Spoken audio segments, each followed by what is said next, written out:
Et avec nous pour ce club, Louis Morin. Bonjour Louis. Bonjour. Merci d'être avec nous, journaliste politique et réalisateur. Pablo Pio-Vivien. Bonjour Pablo. Bonjour. Merci d'être là, rédacteur en chef de la revue Regard. On va parler avec vous de l'après-législative. Comment gouverner avec une assemblée si divisée? Une coalition est-elle possible? Va-t-on vers une situation de blocage pendant un an? On va voir tout ça avec vous, Quentin. Vous allez nous expliquer ce qui va se passer ces prochains jours à l'Assemblée? Oui, voilà, et on va se demander quelle est la marge de manœuvre réelle du président de la République ou s'il n'y a pas un changement institutionnel qui est en train de se jouer en ce moment. Allez, c'est parti pour ce club spécial législatif.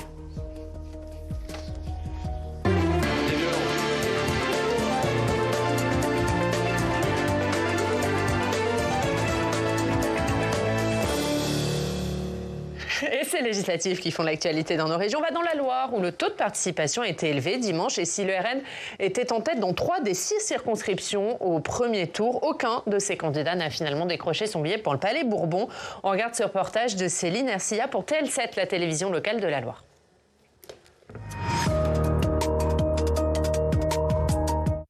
Ce deuxième tour des élections législatives, c'est aussi la défaite des candidats du Rassemblement national dans la Loire. Le 30 juin, tous les candidats RN s'étaient qualifiés pour le second tour. 2 étaient arrivés en tête, mais ce dimanche 7 juillet, la tendance s'est inversée et aucun candidat n'est élu. Dans les rangs, c'est la déception. On finit ce soir second, mais on fait 44,54% seul, sans fausses alliances, sans appel au vote. Donc c'est ça un peu qui me déçoit parce que voilà, M. Mandon est très compétent, ça je ne critique pas. Mais voilà, on sait que c'est les pourcentages de M. Bonny qui ont porté. Donc me dire que M. Bonny s'est lâchement retiré de la compétition en soumettant ses électeurs à voter pour la majorité présidentielle, on est dans un déni de démocratie complet. Je suis très inquiet parce qu'on a effectivement Emmanuel Macron qui a voulu créer le chaos. Il a le chaos maintenant. Et ce chaos, on va l'avoir avec une France ingouvernable. Et je ne sais pas comment ceux qui se sont fait élire sous l'étiquette LR, les ex-LR comme Madame Bonnet, peut maintenant se regarder dans une glace quand on sait qu'elle a été élue avec les voix d'extrême gauche.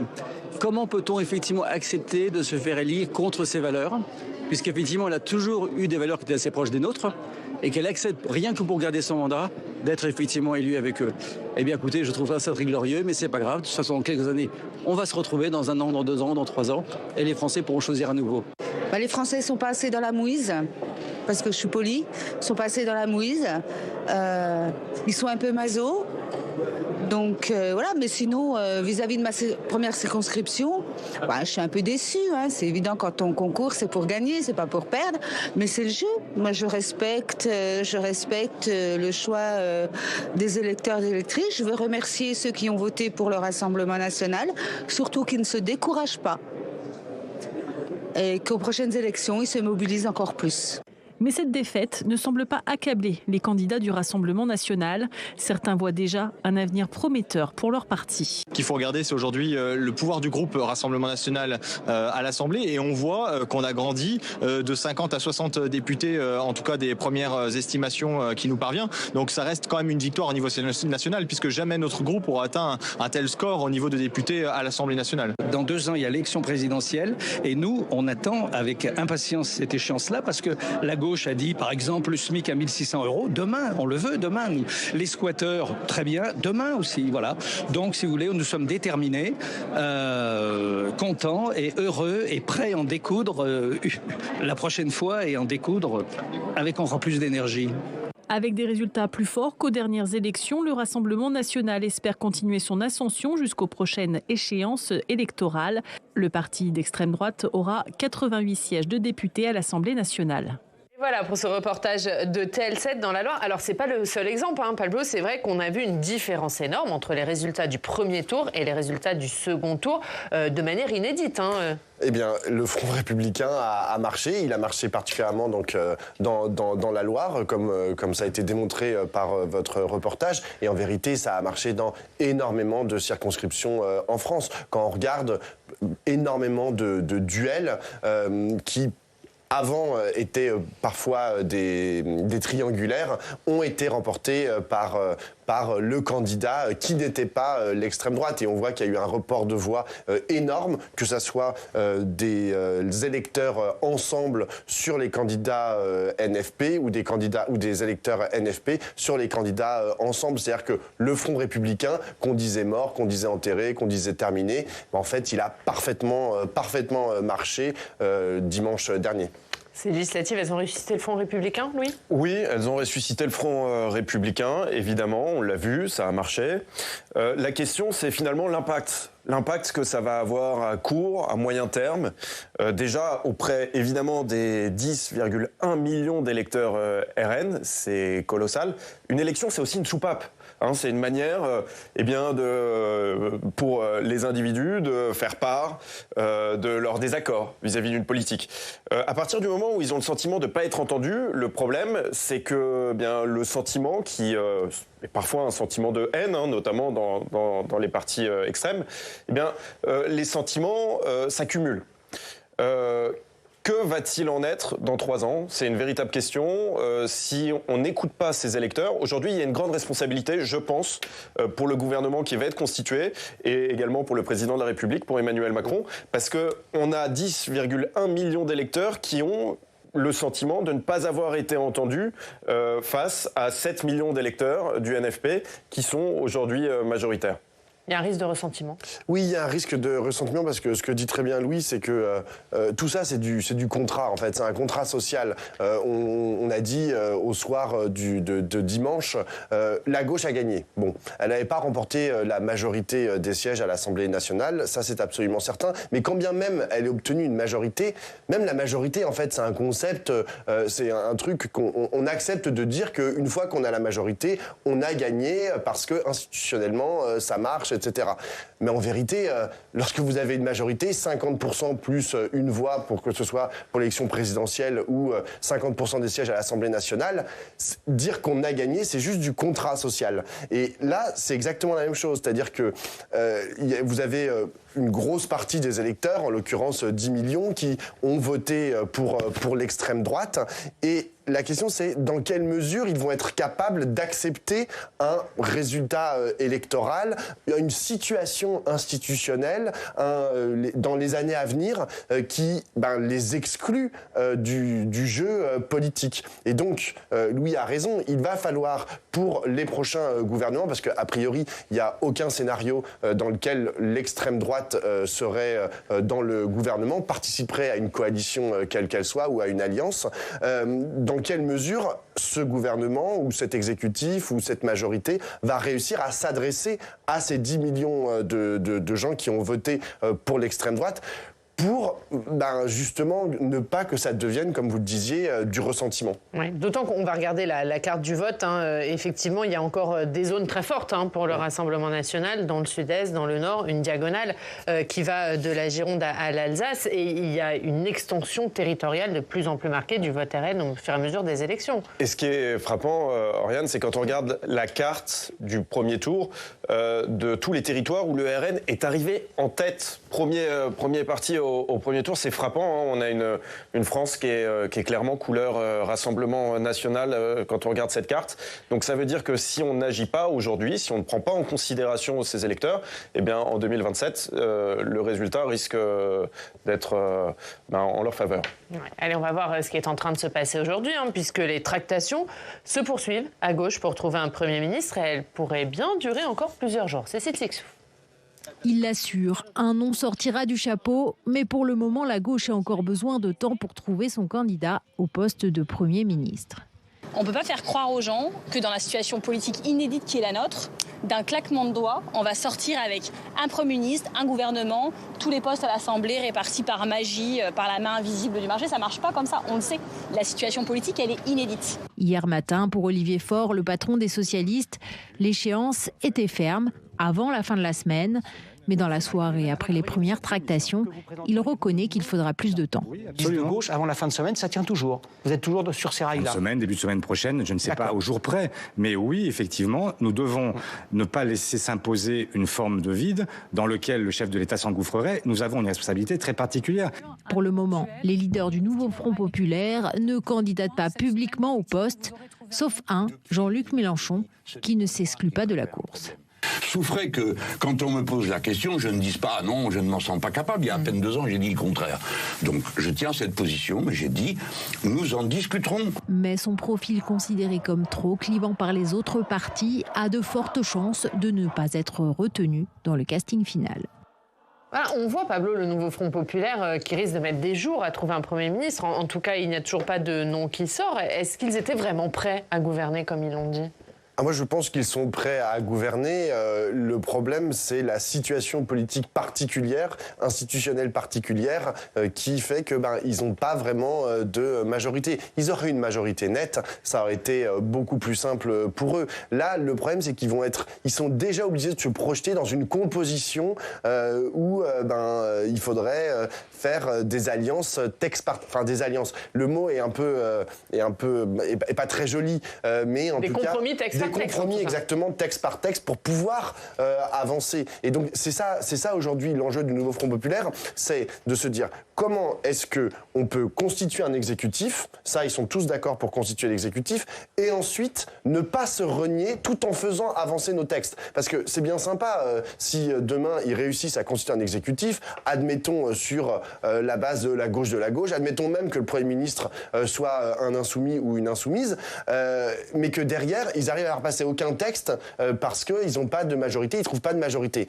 Donc, et là, on leur dirait « Ah ben non, mais c'est super sympa d'avoir mis Clémence Guettet Première ministre, mais... » Ça marche pas. On n'arrive pas à modifier aucune loi. On n'arrive peut-être même pas à avoir l'abrogation de la réforme des retraites ou que sais-je, parce qu'ils trouvent pas de majorité. Donc l'enjeu, ça va être de réfléchir à construire un récit. Et là, c'est ce qu'ils sont en train de faire, un récit qui les mette dans une position de dire déjà c'est nous qui avons gagné. Parce qu'on entend la petite musique qui vient de l'autre côté de l'hémicycle, non pas de l'extrême droite, mais de la droite et des macronistes, qui commencent à dire oui, mais vous savez, l'hémicycle il est plutôt à droite, il y a une majorité de députés qui sont à droite, les Français, une majorité de Français et de Françaises qui ont voté à droite. Darmanin, oui. Ce que dit Gérald Darmanin, ce que dit Benjamin Haddad, enfin je veux dire, il y a pas mal de députés du camp macroniste et de LR qui commencent à dire mais nous on pourrait aussi faire une alliance de l'autre côté et puis on serait plus, etc. Enfin, donc là il y a une bataille de récits. Oui, mais est-ce que c'est pas l'absence de réponse de la gauche qui laisse le temps à cette musique de s'installer ?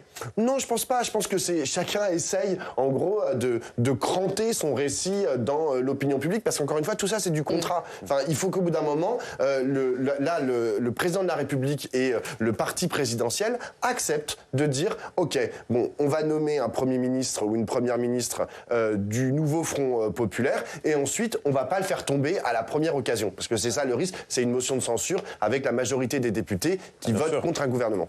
Ouais, moi je pense, contrairement à ce que dit Pablo, que le nouveau Front populaire n'était pas prêt du tout à gouverner. Et d'ailleurs, ça a surpris tout le monde, les 182 députés du NFP, et en premier lieu le NFP eux-mêmes.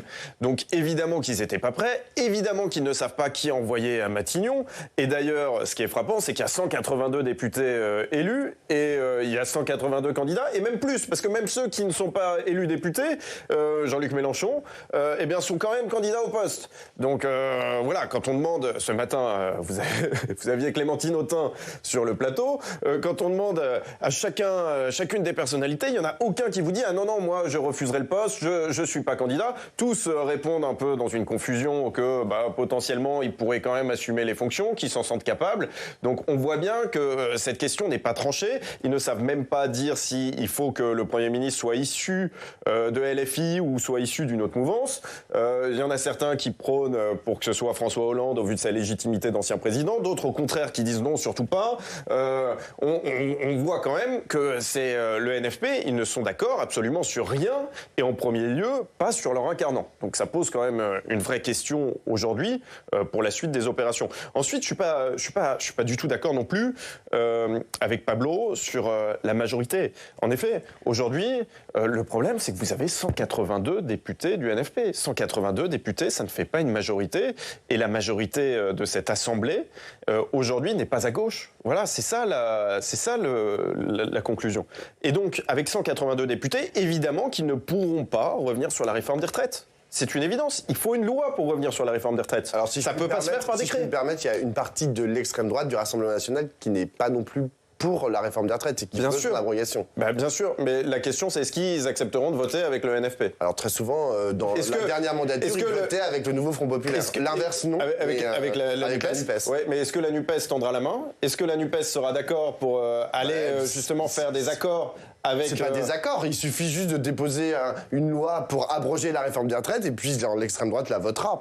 Alors, il faut quand même discuter, parce qu'il faut quand même que la loi convienne. Bah si, la réalité c'est que... la réforme des retraites, c'est une ligne. C'est un peu plus compliqué. Bah si, vous avez vu... pour le coup, annuler une loi... Non, mais vous avez vu dans les débats que Bardella n'est pas pour l'abrogation totale, il veut en l'occurrence revenir dessus, il avait demandé à ce qu'il y ait quand même un audit des comptes publics. Enfin voilà, c'est plus compliqué que ça. Si on ne se parle pas dans la réalité, les votes ne se font pas. Donc il faut aussi il faut qu'il y ait des discussions et je suis pas sûr que le NFP soit à même de parler avec le Rassemblement national aujourd'hui. Moi, je vais vous dire comment ça va se passer. Ah, dis tout, Pablo, parce que j'ai envie de savoir. Mais je pense, c'est un scénario possible, mais franchement, je pense que c'est celui qui va être privilégié par le président de la République. Oui, maintenant, je me mets dans la tête du président de la République. Mais en gros, la semaine prochaine, jeudi prochain, le 18 juillet, vous avez le premier jour à l'Assemblée nationale où il va y avoir et la constitution des groupes et le vote du président ou de la présidente de l'Assemblée nationale. Là, vous vous mettez dans la tête de Quentin pour vous. Je mange sur la Quentin, mais parce que je pense que c'est ça le moment important. Parce qu'en vérité, alors peut-être que Quentin va raconter comment ça se passe. Allez-y. Mais en gros, ça se passe en 3 tours. Enfin, ça peut se passer en un tour, mais vous avez tout le monde peut se présenter pour être président ou présidente de l'Assemblée nationale. Et puis il y a un premier vote. S'il n'y a pas de majorité absolue, il y a un deuxième vote. S'il n'y a toujours pas de majorité absolue, il y a un troisième vote. Majorité relative. Voilà. Plus gros score. C'est le plus gros score. Et donc là, il y a un véritable enjeu parce que, a priori, il n'y aura pas de majorité absolue dès le premier tour, ni dès le second. Mais du coup, il va falloir que le groupe Nouveau Front Populaire se mette d'accord pour présenter une seule personne. Et surtout, qu'il vote comme une seule personne à l'Assemblée nationale. Que toutes les voix de ces députés du Nouveau Front Populaire aillent sur une seule personne. Donc déjà, il va falloir qu'ils se mettent d'accord. Et que les autres ne s'allient pas pour bloquer. Exactement. Parce que là, si vous faites Renaissance plus LR, ça fait un groupe qui est plus gros que le groupe d'extrême droite et le groupe de gauche. Donc il y a un vrai enjeu à ce niveau-là. Et moi, je suis sûr qu'Emmanuel Macron, il attend de savoir la couleur politique du président ou de la présidente de l'Assemblée nationale pour se positionner pour choisir son Premier ministre. Parce qu'il va se dire, en fait, ils n'ont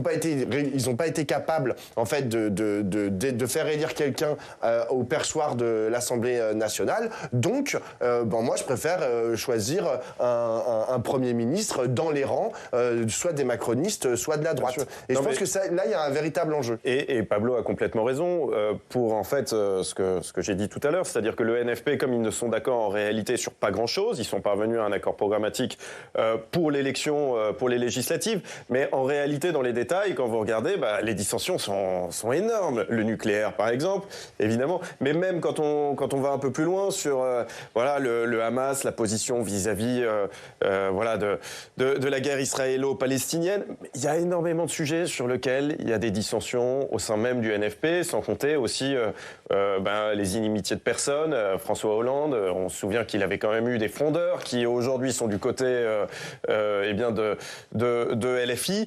Voilà, on sait très bien que le fait qu'ils ne soient d'accord sur rien, ça rend cette alliance particulièrement instable. Et ça veut dire, ils sont quand même d'accord. Ça veut dire quoi? Ça veut dire que ça va éclater. Ça va éclater. Il suffit d'attendre. Il suffit d'attendre un peu. La question, c'est quand? Est-ce que ça va éclater avant le 18 juillet? Est-ce que ça va éclater après? Est-ce que ça va éclater dans 3 mois? Le plus probable, c'est que ça éclate assez vite quand même. Et c'est peut-être aussi le pari que fait Emmanuel Macron. Oula, ça contrarie Pablo. Alors, non, mais je ne crois pas. Parce que je ne crois absolument pas, parce que le Front Populaire s'est constitué parce qu'il y avait un risque de l'extrême droite, mais ce risque n'est pas éloigné, n'est pas écarté. Et donc, ce Front Populaire... Aujourd'hui... non.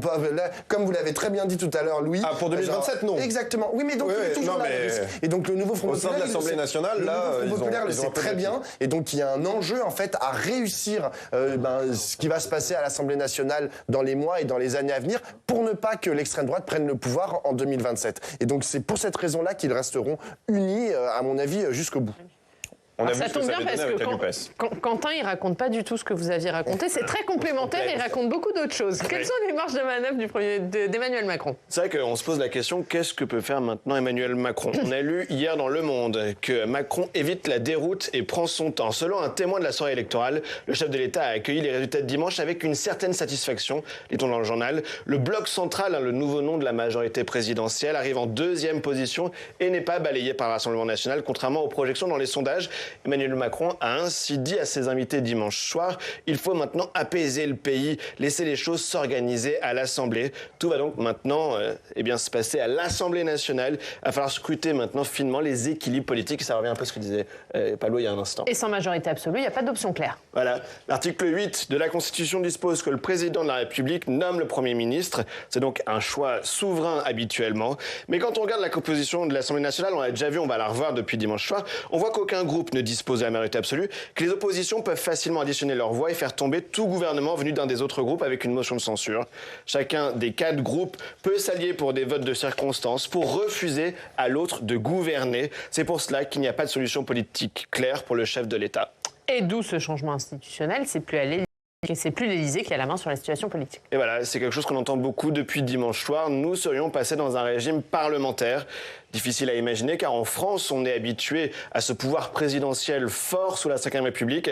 Même en période de cohabitation, le Premier ministre dispose habituellement d'une majorité stable. Cette fois-ci, c'est différent. L'exécutif est tributaire de ce qui se joue à l'Assemblée nationale. Il faudra constamment vérifier et que le gouvernement s'assure constamment de ne pas déplaire à une majorité de députés, d'où cette période d'incertitude encore jamais vue en France. Un mot sur les prochaines étapes à l'Assemblée. Oui, on a commencé à les évoquer. On voit les députés arriver ces jours-ci pour s'enregistrer auprès des services de l'Assemblée nationale. Le reste est très codifié, c'est l'article 12 de la Constitution. L'Assemblée nationale nouvellement élue se réunit pour la première fois le 2e jeudi qui suit les législatives. Ça nous donne donc le jeudi 18 juillet à 15h. Première étape, vous le disiez Pablo, à l'ordre du jour, élire le président ou la présidente de l'Assemblée nationale.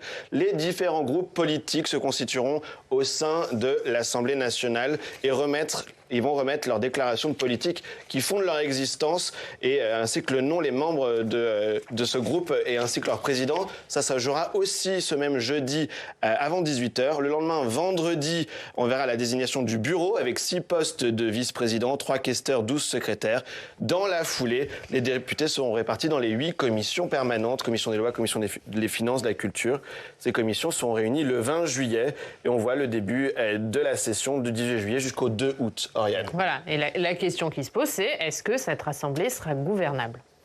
Ça, c'est effectivement la vraie question et c'est évidemment la question que se pose Emmanuel Macron pour choisir son Premier ministre. Parce que comme l'a rappelé Quentin, c'est important de le dire, c'est Emmanuel Macron qui décide de manière souveraine et même de manière solitaire du choix de son Premier ministre.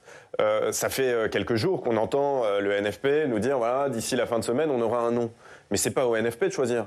C'est Emmanuel Macron. Emmanuel Macron, s'il veut nommer un Premier ministre issu de la société civile, il y a eu des noms d'ailleurs qui ont été évoqués.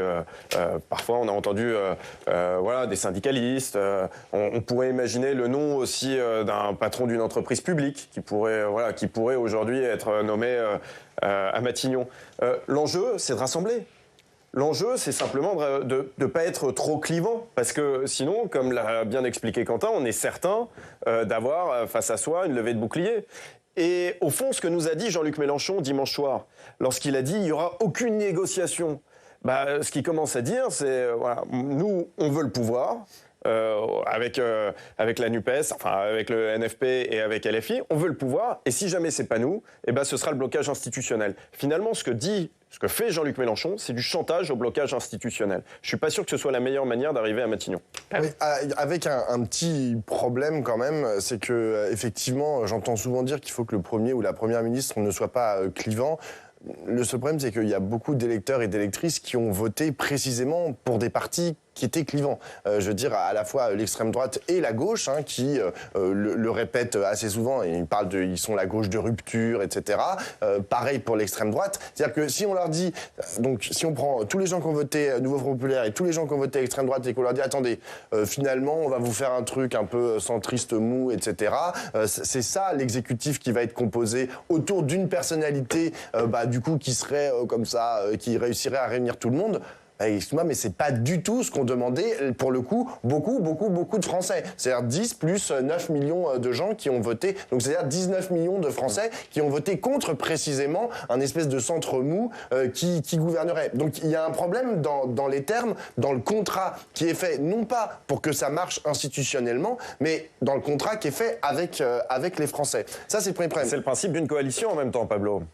Mais je suis pas sûr qu'à chaque fois qu'il faille que la coalition aille toujours tendre vers le centre. Parce que on répète assez souvent que il n'y a pas de majorité sinon. Non mais c'est aussi une question de pratique institutionnelle. C'est-à-dire que on pourrait les députés du bloc central pourraient accepter de ne pas déposer de motion de censure au moins pendant un an et de laisser le nouveau Front populaire gouverner. À quel titre ? À quel titre ? Au titre précisément de la concorde républicaine, de dire ok, on considère que mais dimanche vous avez gagné. Il n'y a pas eu de concorde républicaine auparavant. Mais pendant les 2 premières années du nouveau quinquennat d'Emmanuel Macron. Mais la nouvelle composition de l'Assemblée nationale, pour moi, nous dit il va falloir trouver d'autres façons de gouverner et d'autres façons d'envisager, genre comment ça marche dans l'Assemblée nationale, d'autres pratiques pour qu'on puisse avancer. Et donc cette proposition de dire on dépose pas de motion de censure, on essaie de travailler en bonne intelligence, mais c'est vous qui avez les clés du camion,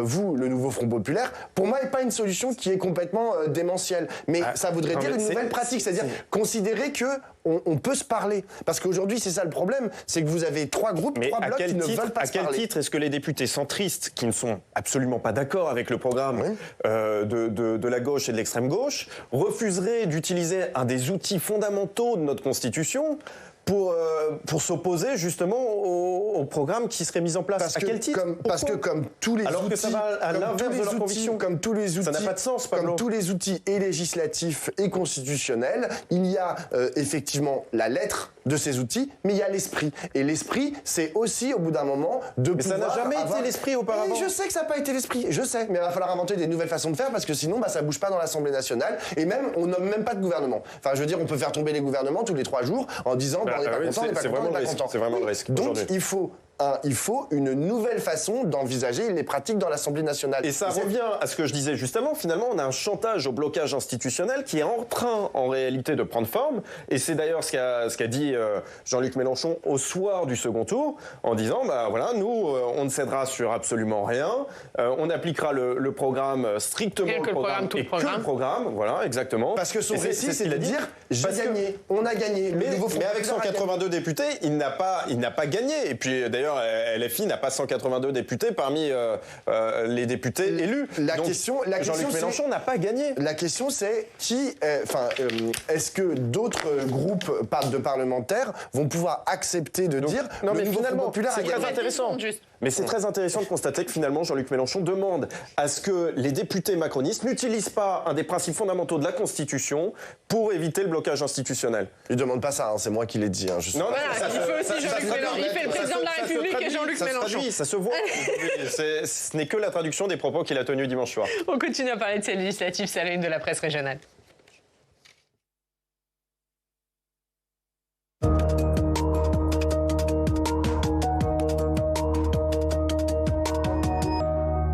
Et Quentin, de nombreux titres régionaux reviennent sur le grand flou de la situation politique. Voilà, on voit ce besoin d'explication à la une de la presse régionale.